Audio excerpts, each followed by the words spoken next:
이번 시간에는 사회복지 조직의 환경관리 전략에 대해서 살펴보도록 하겠습니다. 먼저 사회복지 조직의 환경을 위해서는 어떠한 환경과 어떠한 환경이 있는지 살펴보는 것이 필요합니다. 사회복지 조직의 환경에는요, 일반 환경과 과업 환경 두 가지로 나누어 볼 수 있는데요. 일반 환경이라는 것은 무엇을 의미하는가? 환경 내의 어떤 경제적인 부분, 사회 인구 통계학적인 부분, 문화적, 정치적, 법적, 기술적인 조건들을 일반 환경이라고 일컫습니다. 조직 자체적으로 변화시킬 수 없는 환경이라는 거죠. 어떤 인구적인 부분, 어떤 그 사회의 문화, 정치적인 부분, 법적인 거. 사회복지 조직이 이런 일반 환경들을 바꾸고 싶어도 바꿀 수 없죠. 그래서 일반 환경은 이렇게 사회복지 조직이 자체적으로는 변화시킬 수 없는 조직이고요. 이런 구체적으로 경제적인 조건, 사회인구 통계학적 조건, 문화, 그다음에 기술적인 조건들에 해당되는 것들을 나열을 해보았는데요.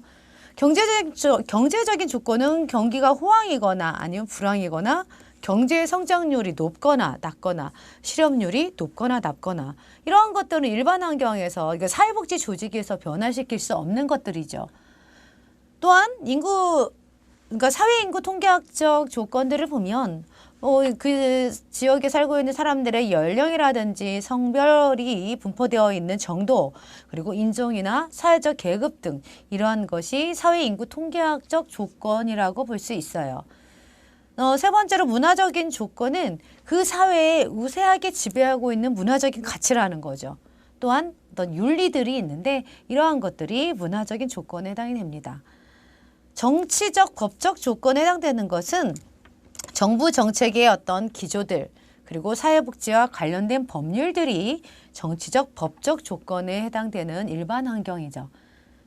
기술적 조건은 어떤 의료적인 부분, 그리고 정신건강, 교육, 사회계획 분야의 다양한 계층에서, 다양한 분야에서의 어떤 기술 개발 정도 등을 기술적 조건에 해당되는 일반 환경이라고 볼 수가 있는 거죠. 그래서 이처럼 이러한 조건들은 사회복지 조직에서는 결코 변화시킬 수 없는 것이라고 볼 수가 있습니다. 다음으로 과업 환경을 보도록 하겠습니다. 과업 환경이라는 것은 첫 장에서 사회복지 행정의 개념을 설명을 할 때, 그리고 사회복지 행정의 특징을 설명을 하면서 과업 환경을 한번 언급을 했었습니다. 그래서 그때 제가 설명을 하면서 살짝 이해가 잘 안 되시는 분들은 이후에 다시 설명할 예정입니다 라고 말씀을 드렸었는데 지금 나왔습니다. 과업 환경이라는 것은 사회복지 조직을 둘러싸고 있는 환경이라고 볼 수가 있는데 바로 사회복지 조직이 자원과 서비스를 교환하고 조직과 특별한 상호작용을 하는 집단이라는 거죠. 조직과 특별한 상호작용을 하고 있는 집단을 과업 환경이라고 봅니다.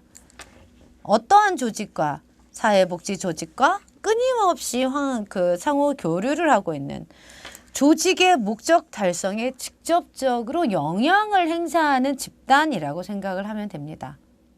다르게 표현하면 그 조직의 성패를 좌지우지하는 집단이 과업 환경이라고 해석할 수 있겠습니다.